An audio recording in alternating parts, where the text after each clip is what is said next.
Hello প্রিয় বন্ধুরা, সবাই কেমন আছেন? আশা করি সবাই ভালো আছে। আপনাদেরকে আরো ভালো রাখার জন্য নিয়ে আসলাম অস্থির বাঙালি নেতাকর্মীদের হাস্যকর কিছু কর্মকাণ্ড। 100% শিওর করে বলতে পারি, শেষ পর্যন্ত দেখলে আপনি আপনার হাসি থামাতেই পারবেন না। তাহলে আর দেরি নয়, চলেন শুরু করা যাক।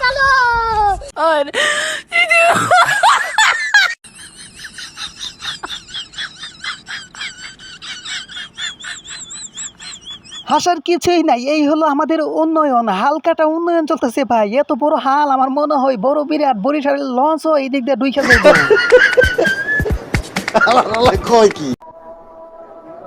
হ্যাঁ, আজান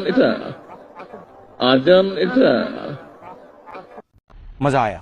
মজা তো আসারই কথা, কারণ ওনার মেয়ে আজান দিলে মাথাতে কাপড় দেয়, আর উনি এখন আজান এটা চিনতেই পারে না। হাই রে বাঙালি। আলেমের মুখে মধুর বাণী শুনি না। আমি সরকারের কাছে আবেদন করি, সকল নেশা বন্ধ করে গাঁজা বৈধ করা হোক। গাঁজা যারা খায় তাদেরকে একটা করে লাইসেন্স যুক্ত কাট করে দেওয়া হোক। এটা সবার জন্য না, এটা এই পাগলদের জন্য। মুরব্বী একবারে ঠিক কাজ করেন না, একবারে ঠিক কাজ করেন না। উনি তো ঠিক কথাই বলছে। ওনার একটা কার্ড দিলে সমস্যা হবে কি? কারণ এই দেশে তো সবকিছুর কার্ড চলতেছে। তাহলে উনি কার্ড দাবি করলে সমস্যা কি? উনি তো কার্ড দাবি করতেই পারে। আসলে একটা মাল রে। দেশনেত্রী খালেদা জিয়ার এটা কোনো কথা? আপনারা মাথায় তাপড়াইতেছেন কেন? আপনারা পাশায় তাপড়াবেন, কারণ এরকম নেতাই তো আমরা এই দেশে চাইছি। আমার মনে হয় নেতা হাসা পাখি প্রতিদিন রাত্রে স্বপ্ন দেখে। কারণ উনি কোথায় কোথায় কার্ড ধরাই দিচ্ছে। এত কার্ডের উনি টাকা কোথা থেকে পাবে? ফান্ডে। এখন আসছে বাইকারদের উপরে, আর অটো রিক্সা গুলো উনি তো অফই করতে পারতেছে না। इसका तुम्हें धोरे फैले। রিক্সাগুলোকে কিভাবে বৈধ করা যায়, কিভাবে এক্সট্রা ইনকাম করা যায়। এখন আসছে কি হয়েছে, অটো রিক্সার উপরে ট্যাক্স আরোপ করবে।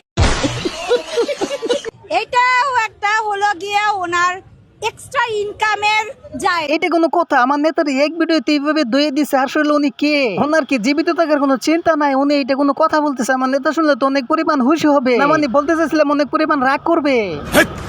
কি বলছিস তুই?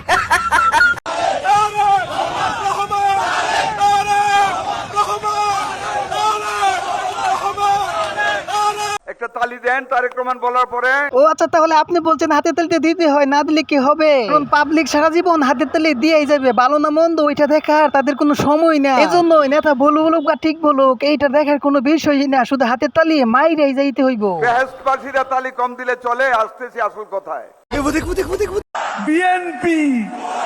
বিএনপি ভুয়া আন্দোলন, এদের আন্দোলন 28 তারিখ ভুয়া বিএনপি মানেই ভুয়া। উনি বলছিল আসতেছে আসল কথা, কিন্তু এই কথা যে বলবে আমি কখনো ভাবি নাই। ভাবলে ভিডিও তৈরি করতাম না। সবচেয়ে জনপ্রিয় নেতা এখন হচ্ছেন তারেক রহমান। সবচেয়ে জনপ্রিয় নেতা বঙ্গবন্ধু কন্যা শেখ হাসিনা। যাই হোক, তাহলে অবশেষে দেখাই গেল যুগের পর যুগ সবচাইতে ভালো নেতা একজনই থাকে, দুইজন আর হয় না। আর এই নেতাকে কিভাবে তেল মারতে হয় একটু চলেন দেখে আসি। আমি কোন নেতাকে তেল মারি না, আমার চরিত্রে তেল মারা জিনিসটা নাই। উনি এত সত্যবাদী কবে হলো আমি তো বুঝতে পারতাছি না। উনি বলছে তেল মারে নাই, তাহলে এগুলা কি?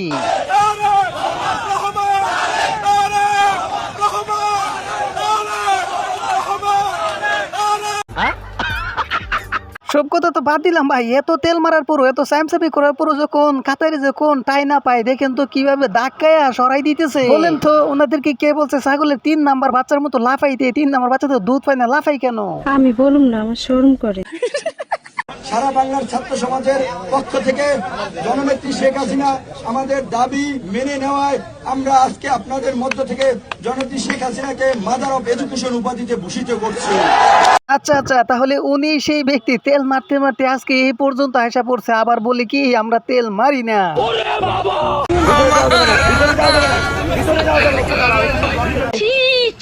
সেই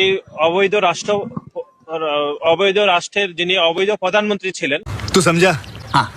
नहीं, तू समझा नहीं। আরে এত তাড়াতাড়ি কি বুঝবে? ভিডিও তো মাত্র কেবল শুরু হলো। বুঝতে হলে তো সম্পূর্ণ ভিডিওটি দেখতে হবে। তাহলে চলেন দেখে আসি। আসসালামু আলাইকুম। আসসালামু আলাইকুম। আসসালামু আলাইকুম না, আসসালামু আলাইকুম, সুন্দর করে বল। আসসালামু আলাইকুম। তুরুমিয়া বাতা দেন কেন, সালাম যে দিছে এটাই তো বেশি করছে। প্রধানমন্ত্রী তো এই বিশ্ববিদ্যালয়ের ছাত্র ছিলেন। কোথায় বলে কি? আমাদের ক্যাম্পাসের বড় ভাই হিসেবে পরিচিত।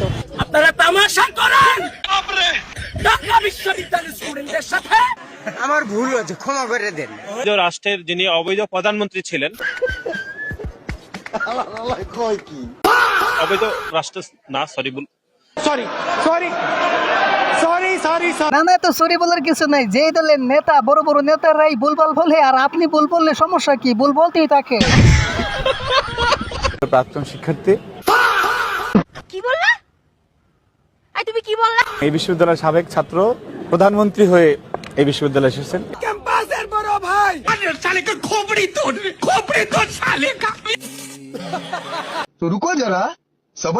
জনাব তারেক রহমান, হযরত তারেক রহমান, ইঞ্জিনিয়ার তারেক রহমান। ঢাকা বিশ্ববিদ্যালয়ের একজন সাবেক শিক্ষার্থী ছিলেন।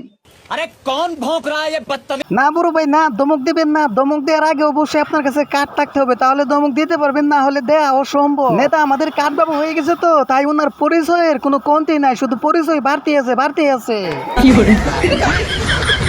ওই বিশ্ববিদ্যালয়ের ছাত্র ছিলাম। মাথায় নষ্ট মামা। হাই গাইস, চাঁদা মাদা দিয়ে আমিও কার্ড পেয়ে গেলাম, গালি কার্ড। মানে এখন থেকে আমার আর গালি দিতে কোনো বাধা নাই, বিকজ আমি গালি কার্ড পেয়ে গেছি। এরপর তোর কপালে জুতার বাড়ি হারাম। পেয়ে গেছি, অবশ্য চাঁদা দিয়ে পেয়েছি, চাঁদা ছাড়া আবার বর্তমানে বাংলাদেশে কিছু হয় না। থ্যাংক ইউ সো মাচ অব্র ভাইয়া, এত সুন্দর একটা গালি কার্ড আমাকে মানে চাঁদার মাধ্যমে। মিনিটের লেগে তুই খালি একটু আয়া কর, তোরে মাইরা আমি ঘুমামু ভাই, আমার ঘুম হয় না, তোরে মাইরা ঘুমামু।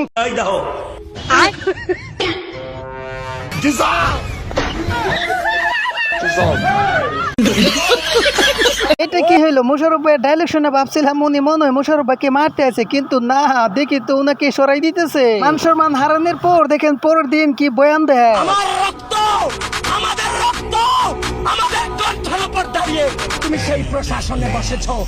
এইটা একটা কথার মতো কথা কইছো।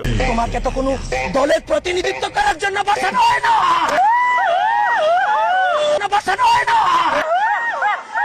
অস্থির বাঙালি তো অস্থির শুনছিলাম, কিন্তু এত অস্থির ভাবি নাই। বাপরে বাপ, এভাবে মানুষকে মানুষ টল করে। এতদিন তো ভাই গল্পই শুনছিলাম পুলিশ চোরের প্রেমে পড়ে, কিন্তু এখানে কি দেখতেছি, হাই রে সর্বনাশ, চোর পুলিশের প্রেমে পড়ে গেছে। শেষ পর্যন্ত কি হয় আল্লাহ জানে।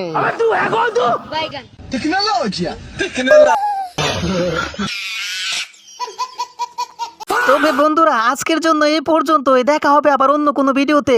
Bye bye, tata, Gaya.